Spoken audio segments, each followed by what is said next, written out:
ഒരു കാലഘട്ടത്തിന്റെ ശാന്തമായ ശബ്ദം, ഒരു സമൂഹത്തിന്റെ സ്വാത്വികനായ നേതാവ്, അറിവിന്റെയും വിനയത്തിന്റെയും വെളിച്ചമായി തലമുറകളെ നയിച്ച പ്രൊഫസർ കെ ആലിക്കുട്ടി മുസ്ലിയാർ ഇന്ന് ഓർമ്മയായിരിക്കുകയാണ്. സമസ്ത കേരള ജമിയത്തുൽ ഉലമയുടെ ജനറൽ സെക്രട്ടറി എന്ന നിലയിൽ അദ്ദേഹം വഹിച്ച നേതൃത്വം ഒരു പദവിയുടെ മഹത്വമായിരുന്നില്ല. ഉത്തരവാദിത്തത്തിന്റെയും ത്യാഗത്തിന്റെയും സമർപ്പണത്തിന്റെയും ഒരു ജീവിതമായിരുന്നു അത്.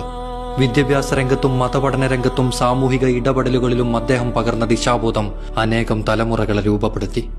ലാളിത്യവും സൗമ്യതയും നിറഞ്ഞ അദ്ദേഹത്തിന്റെ വാക്കുകളും നിലപാടുകളും പ്രതിസന്ധികളിൽ പോലും ആയിരങ്ങൾക്ക് പ്രതീക്ഷയും ആത്മവിശ്വാസവും നൽകി. സമസ്തയുടെ അമരക്കാരനായും ജാമിയ നൂരിയയിലെ ആയിരക്കണക്കിന് ശിഷ്യന്മാരുടെ പ്രിയ ഉസ്താദായും പതിറ്റാണ്ടുകളോളം സമൂഹത്തിന് വെളിച്ചമായിരുന്നു അദ്ദേഹം. കേരള സംസ്ഥാന ഹജ്ജ് കമ്മിറ്റി ചെയർപേഴ്സണായും കേന്ദ്ര ഹജ്ജ് കമ്മിറ്റിയുടെ വൈസ് ചെയർമാനായ ആദ്യ മലയാളിയായും അദ്ദേഹം ചരിത്രത്തിൽ ഇടം നേടി.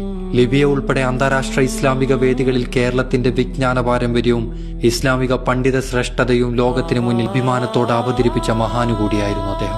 അദ്ദേഹത്തിന്റെ വേർപാട് ഒരു കുടുംബത്തിന്റെയോ ഒരു സംഘടനയുടെയോ മാത്രം നഷ്ടമല്ല. കേരള മുസ്ലിം സമൂഹത്തിനും അദ്ദേഹത്തിന്റെ ശിഷ്യന്മാർക്കും സഹപ്രവർത്തകർക്കും അദ്ദേഹത്തെ സ്നേഹിച്ച ലക്ഷക്കണക്കിന് മനുഷ്യർക്കും നികത്താനാകാത്ത നഷ്ടമാണ്. അറിവും സേവനവും വിനയവും ഇഴചേർന്നൊരു ജീവിതം അവസാനിക്കുമ്പോൾ ശേഷിക്കുന്നത് അദ്ദേഹം തീർത്ത വഴികളും പകർത്തിയ മൂല്യങ്ങളും സൃഷ്ടിച്ച പാരമ്പര്യവുമാണ്.